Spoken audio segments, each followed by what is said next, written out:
Նիկոլ Փաշինյանը կարողացել է կուսակցության մեջ ապահովել բազմակարծություն։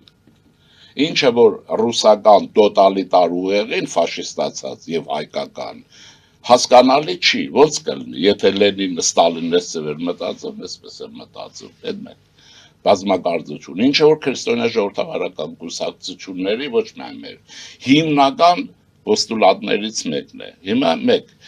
երկրորդ մասն ասեմ, դա նշանակում է, որ կարծիքների այս դժվարակում պայմաններում հակադրություններ կան, հակասություններ կան, գուցե բախումներ կան, այսինքն սա շատ լավ բան է, որտեղ քաղաքական կառույցի ներսում մտածողություն կա, դա բան չի, ասենք այս օլիգարխի բանը չի, բոստանը չի, որ հիշում եք Ծառուկյան Գագիկը ղազագրեր էր հավաքել, ղազագրեր, չէ՞ ծև էին ասում, որ եւ այլն, իրենք երթուն Աստծո փոխարեն կուրքի համար։